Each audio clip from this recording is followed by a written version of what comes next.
नहीं, माने नहीं अमाने जो है ही नहीं। तो माया को फिर शास्त्रों में बुरा क्यों बताया गया? बुरा कभी नहीं कहा गया, भगवान की अर्धांगिनी शक्ति है। आप देखो अभी शास्त्रों का आपको ज्ञान ही नहीं पूरा। आदि शक्ति जे ही जगो उपजाया शो अवतरी मोरी यह माया।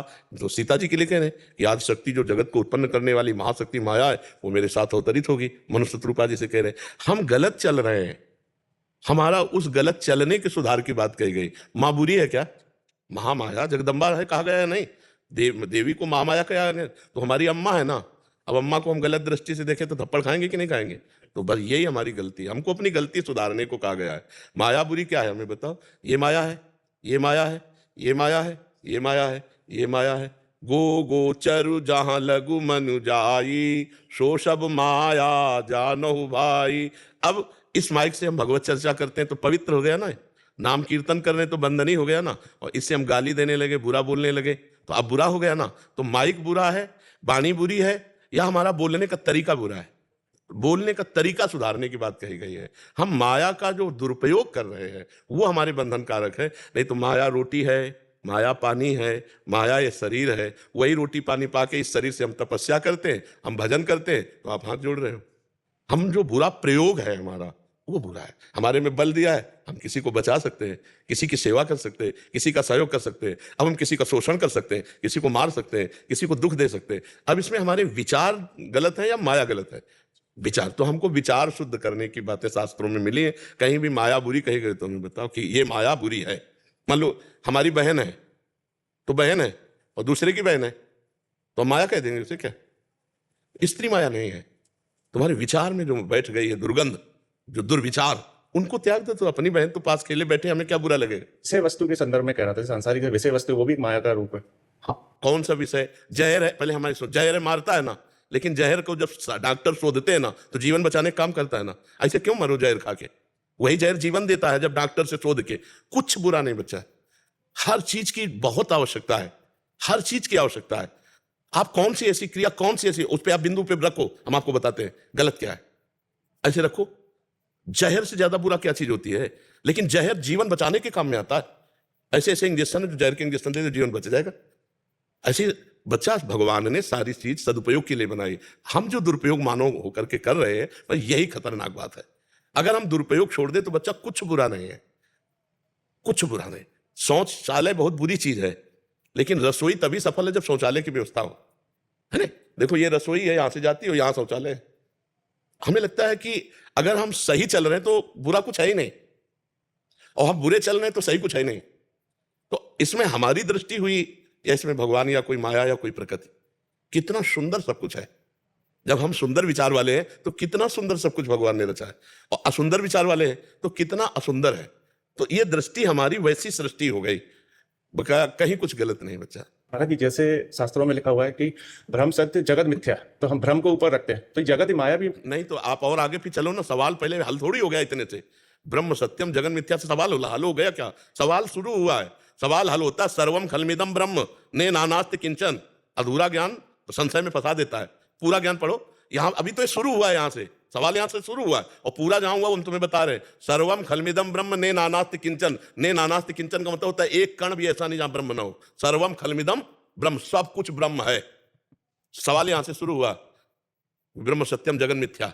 क्योंकि जगत में फंसे हो ना, तो ब्रह्म तक पहुंचने के लिए पहले हटो। और जब हट के दिखाया गया तो बोले सर्वम खलमिदम ब्रह्म, सब कुछ वही था जिसे तुम झूठ मान के आए हो ना, वही है सब कुछ। वासुदेवा सर्वम, सिया राम में सब जग जानी। समझ पा रहे बच्चा? बोलिए। जैसे इस एक विधि है, योग में 4 विधियां होती हैं, ज्ञान, भक्ति। एको विधि अगर पालन किए होते बच्चा तो एको प्रश्न न रह जाते। नहीं, जैसे राजयोग और भक्ति योग में बच्चा अंतर सब। अच्छा ये बताओ, प्रवचन करता बनना चाहते हो या साधक बनना चाहते हो? तो अभी चौराहे पे खड़े हो, कोई मार्ग तो चयन करो तुम। ज्ञान मार्ग चयन करो, भक्ति मार्ग चयन करो, कोई मार्ग पकड़ो। तो एक पकड़ लोगे तो उस रास्ते की हम तुम्हें बात बताएं। अब तुम चौराहे पे खड़े होकर के ऐसे मार रहे हो कि दक्षिण उत्तर पूरब, तो ऐसे कैसे तुम्हारा मंगल हो पाएगा? एक रास्ता पकड़ो। अपने मति को देखो, ज्ञान मार्ग योग है कि योग मार्ग योग। कई घंटा बैठ सकते हो पद्मासन में? कभी बैठे हो? नहीं। योग किसे कहते हैं? अभी तो योग जानते नहीं किसे कहते हैं। चित्त वृत्ति का निरोध करके परमात्मा में स्थित करना योग कहते हैं। हम पहले योग का साधन जहां शुरू होता है अष्टांग योग, यम नियम। हाँ, तो आप कितनी देर पद्मासन बैठ सकते हो? बैठ सकते हो, आधा 1 घंटा। तो 3 घंटा के पहले योग ही नहीं माना जाता। 3 घंटा पद्मासन में बैठ के 6-6 घंटा बैठे, अब तो किडनी फेल बच्चा। सिद्धासन में कई मिनट बैठे हो? जानते हो सिद्धासन? सिद्धासन जानते ही नहीं होगे। सिद्धासन जानते वो हो? अवस्था नहीं है महाराज। नहीं, सिद्धासन अभी तो ककारा नहीं आता बच्चा, आप तभी तो कह रहे अभी तो चौराहे पे खड़े हो। अब मतलब जैसे किसी विद्वान से या पढ़े लिखे से ऐसे बात करोगे तो बात अलग होगी। हम लोग क्या, ये पूरी यात्रा करके आए हैं, हम लोग यात्रा करके आए हैं, तो उस यात्रा में अब हमको तो पता है ना कि 2 कदम बाद कितने मोड़ होते हैं, उसके बाद कितने मोड़ होते हैं। तो इसलिए अब अपने लोगों से जैसे ना, तो वो नहीं, चलो एक मार्ग पकड़ लो, ना योग मार्ग में अभी चलने लायक हो और ना ज्ञान मार्ग में चलने लायक हो, क्योंकि उसके लिए जितनी हमारे अंदर बहुत प्रवीण बुद्धि चाहिए वो भी बुद्धि। इसलिए हमारी प्रार्थना है कुछ दिन नाम जप करो, और जैसे श्रीमद् भगवद गीता जी है, श्रीमद् भागवत है, ऐसे परम रहस्य का उद्घाटन करने वाले ग्रंथों का जो सरल ढंग से बताया गया है, क्योंकि उपनिषदों को समझना बहुत ऊंची बात है, और फिर प्रेम को समझना तो उपनिषदों से भी ऊंची बात है। ये जो प्रेमानंद है वृंदावन का, ये ब्रह्मानंद से भी ऊपर की बात है। तो एक मार्ग में पहले चलो। कितने घंटे तुम नाम जप कर सकते हो? एक नाम में कितने मिनट चित्त लगा सकते हो? इस पर आओ, अपनी कसौटी कसो। कि जैसे हमने एक बिंदु रख लिया, कृष्ण, हम उसे एक बिंदु माने, कृष्ण, राधा, अब हमारी आंतरिक दृष्टि रहेगी राधा राधा राधा राधा। अब ना कुछ स्फुरित होने देंगे और ना कुछ मानेंगे और ना कुछ सुनेंगे और ना कहीं दस्तखत करेंगे, अंदर कहीं स्वीकृति नहीं, राधा राधा राधा। अब देखो कै मिनट टिकते हो, ये भी योग है, ये तो आंतरिक योग है ना। हाँ, भगवान कहते हैं कि अगर प्रीति पूर्वक मेरा भजन करता है तो मैं उसकी बुद्धि में योग प्रदान कर देता हूं। तेषाम सतत युक्तानाम भजताम प्रीति पूर्वकम ददामि बुद्धि योगम तम येन माम उपयान्ति ते। तो चलो बच्चा, जब तुम्हारे अंदर काम सतावे उसको ना करो, जब क्रोध सतावे उसे पी जाओ, लोभ सतावे उसको पी जाओ, ममता सतावे ज्ञान के द्वारा काटो उसे। तब तो हम शुरुआत हुई परमार्थ की। अब क्या अपने लोग बातें बहुत छत की करते हैं और चल नहीं पाते प्रथम सीढ़ी में, तो उसे कोई लाभ नहीं मिल पाता। लाभ का मतलब जो हमें आत्मानंद मिलना चाहिए, भाई इस परमार्थ में बच्चा लाभ मिलना चाहिए, आत्मानंद का अनुभव होना चाहिए। बिना आत्म सुख के हमें इन सब बातों में क्या लाभ मिल पाएगा? इससे प्रवचन करता अच्छे बन सकते हो, प्रवचन करता तो बन सकते हो कि फर्राटेदार प्रवचन, और उससे लोग प्रणाम नमस्कार, लेकिन जो आंतरिक सुख चाहिए वो तो नहीं मिलेगा ना, वो मिलेगा चलने पर। तो गीता भागवत का स्वाध्याय करो, नाम जप करो और जितेंद्रियता पर आओ। श्रद्धावान लभते ज्ञानम तत्परा संयतेंद्रिया। जो श्रद्धा, जैसे आप श्रद्धावान हो, आप ज्ञानार्जन करना चाहते हो, तो अब जो ज्ञानार्जन हो रहा है तो आपको लग रहा है कि काम क्रोध लोभ मोह ये जो हमें गुलाम बनाए हुए हैं, इनको हमको अधीन करना चाहिए। यहां से शुरुआत करो। जो आपको परास्त करना, नहीं मुझे खाना है नहीं खाएंगे, नहीं मुझे देखना नहीं देखेंगे, मुझे सुनना नहीं सुनेंगे, हर इंद्री कंट्रोल में होती चली जा रही है। और फिर जो हम दिखाना चाहते हैं वो देख, और जो सुनाना चाहते हैं वो सुन। अभी तक जो तू दिखाता रहा मन, वही देखता रहा। आज अब मैं दिखाऊंगा गुरु बल से, और तुझे अब देखना होगा। तब विजयी माना जाता है कि आज योद्धा जीत रहा है, अब चल रहा है। प्राय इस पर तो 100 में 99 फेल हो जाते हैं, कोई एक पास होता है कि जो इस पर, तभी वो सच्चा ज्ञानी माना जाता है। प्रवचन करता तो लाखों मिल जाएंगे आपको, लेकिन आंतरिक स्थिति पर पहुंचना बहुत कठिन है बच्चा।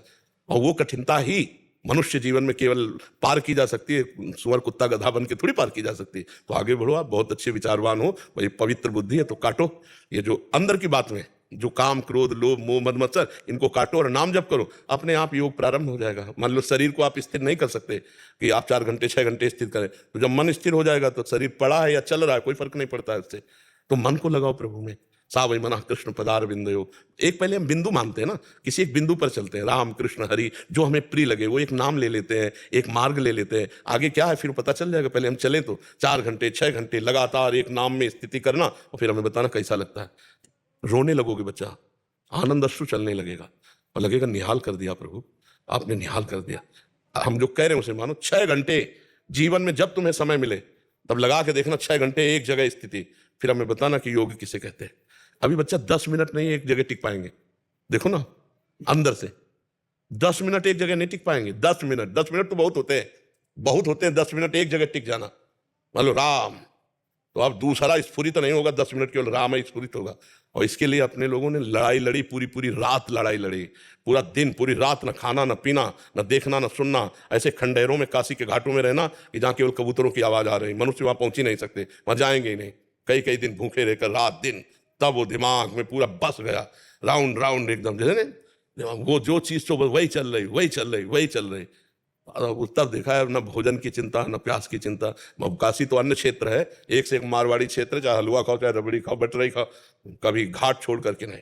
एक निष्ठा, एक नियम, जो हमारे पास आ जाएगा वही पाएंगे। तो महादेव जी भी कृपा करके देखते थे परीक्षा, देखते हैं कैसे। तो कई कई दिन जब भूख से व्याकुल चित्त होता, उसी समय मंत्रा का, ए तू देह नहीं है, ये प्राणों का धर्म है भूख प्यास, तेरा धर्म नहीं, तो इनका साक्षी है, बस साक्षी मात्र। कभी उदास नहीं हुई, कभी निराश, आज भी। तो जब तक सच्चिदानंद का अनुभव नहीं, तो बच्चा माया से नहीं लड़ सकते। माया का मतलब यही, इसी से नहीं लड़ सकते। ये बहुत दुरंत है। जब प्यास लगेगी तो पानी में चित्त रहेगा ना, प्यास लगे और चित्त परमात्मा में, भूख लगे और चित्त परमात्मा में, शरीर भीषण कष्ट से युक्त और चित्त परमात्मा में, इसकी कोई परवाह नहीं। चाहे जैसी स्थिति हो, इसकी कोई परवाह नहीं। तब माना जाता है कि योद्धा हो। अब अभी केवल एक पटाखा छूटा भाग पड़े नहीं, और बोले घर में अपनी पत्नी के सामने कह रहे थे हम बहुत बड़े शूटर हैं नहीं राइफल के, और पटाखा छूटा भाग पड़े। तो अब एक छोटा सा कष्ट आया, भाग पड़े परमात्मा, बोले हमारी श्रद्धा खत्म हो गई, हमारा भी ये हो गया वो। ये योद्धाओं का काम है कि जैसे हजारों घाव लगे फिर भी दुश्मन की तरफ बढ़ता चला जाए, ऐसे लक्ष्य की तरफ बढ़ता चला जाए। हर कष्ट हर बात में हम अविनाशी हैं, अविनाशी के बच्चा है, भगवान का अंश हूं मैं, फिर आगे बढ़ो। ये हम आपके अंदर जोश भर रहे हैं। इसी जन्म में भगवत प्राप्ति कर सकते हो, इसी जन्म में शुद्ध ज्ञानी हो सकते हो, इसी जन्म में शुद्ध योगी हो सकते हो। और अभी समय है, थोड़ा समय और क्रॉस करके फिर नहीं निकल पाओगे। जब शरीर में जवानी होती है तो इसी जोश में निकला जाता है, क्योंकि परीक्षा तो इसी में है ना।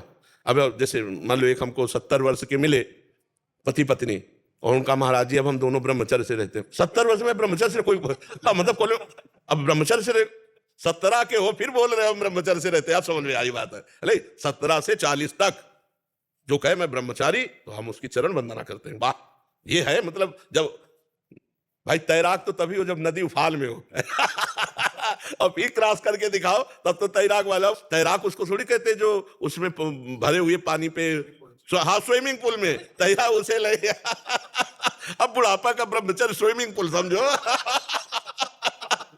जवानी में ब्रह्मचर्य है बाढ़ी हुई यमुना जी, बाढ़ी हुई यमुना। जवानी को मतलब देख लो, अब आप लोग जवान हो, कैसा दिमाग होता है। ऐसे दिमाग में ब्रह्मचर्य रहना, ऐसे दिमाग में भूख प्यास कष्ट सहकर परमात्मा की प्राप्ति के लिए चलना। अब तो बहुत कठिन बच्चा, कलयुग का समय, मोबाइल हाथ में, मोबाइल हाथ में। आज तक हमें मोबाइल नहीं रखा, हमें चलाना भी नहीं आता, हम चलाना भी नहीं सीखना चाहते। हाँ बिल्कुल महाराज जी, आपका और आपके जो साधक बाबा जी उनका बहुत धन्यवाद है कि YouTube पे आपके माध्यम से सबको सत्संग मिल पाता है और उस पथ पे चल पा रहे हैं। जी जी, ये तो हाँ, यही लोग पहले तो हम इसका निषेध किया, फिर कई लोगों ने, 2-4 जन हैं, उन्होंने कहा महाराज जी जब हम ही कई बार सुनते हैं इसको तो ज़्यादा लाभ मिलता है, इसलिए टेप कर लेने दीजिए। फिर धीरे धीरे यूट्यूब में डालने लगे कि चलो भाई, इससे है कि हजारों लोगों को सुनने को मिल जाएगा जो यहाँ नहीं बैठ सके। अब देखो यहाँ बैठे तो 20, 25, 30 बैठे हो गए, तो कम से कम यूट्यूब के द्वारा लाखों लोगों को सुनने को मिल जाता है। नहीं प्रगट में इतना कहाँ लाभ मिल पाता। इसलिए इन लोगों ने चाहा तो हमने भी स्वीकृति दे दी कि अगर बाहर सुनना हो उससे लाभ दिखाई देता है। महावीर